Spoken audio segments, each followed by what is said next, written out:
for every parent in this world to contribute towards creating a girl child who feels whole, who feels complete, who is not subject to insensitivity, who is not subject to inhumanity, or who is not subject to prejudice, then we would be bringing up a feminine who is whole.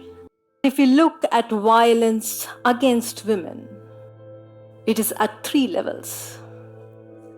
It is experienced as injustice, prejudice, insensitivity, and inhumanity towards women. This crime against women at these levels are seen in most of the countries of the world.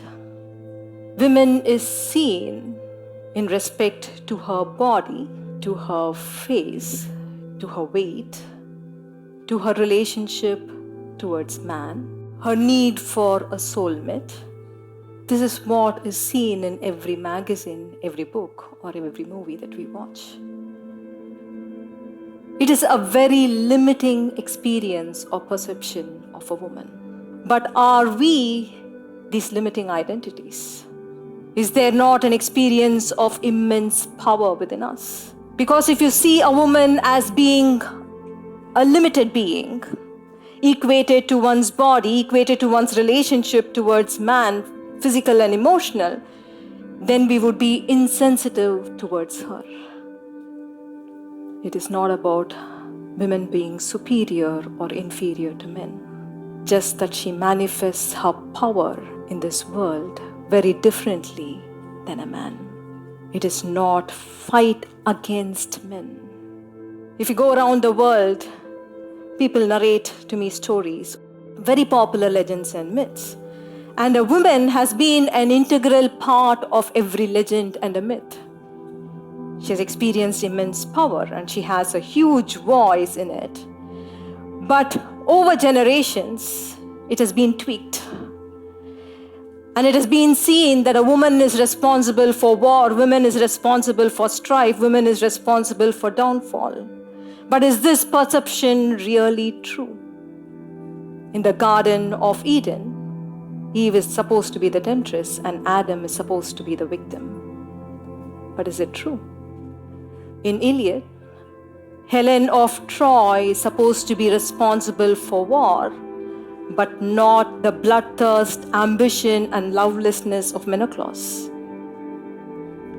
In Mahabharata, Draupadi is supposed to be responsible for the downfall, but you don't see Yudhishthira's addiction towards gambling as being responsible towards downfall. But why? Over and again, we believe that we are incapable, women are incapable of facing challenges. But is that perception really true? Once we are able to see a woman as capable of immense potential, capable of immense impact in her own lives, lives of her families, organizations, and the world, then we would not experience such a prejudice against women. Women are half of humanity. But until 50 years ago, they were not given equal rights. Many girl children across the globe are abused, are victims of violence. There are many girl children who are killed, even today, even before they take their first breath. Why such cruelty within our hearts? How could we experience a beautiful present when half of the human population is struggling for dignity and survival? Or how could we create a beautiful future when we are currently hurting the souls of their mothers? Krishnaji and I are parents of a girl child. And we know how important it is for us to bring up a girl child with unfettered consciousness, who's not tied up in shackles of limiting beliefs. In Lokaa, I see a child with rare sensitivity.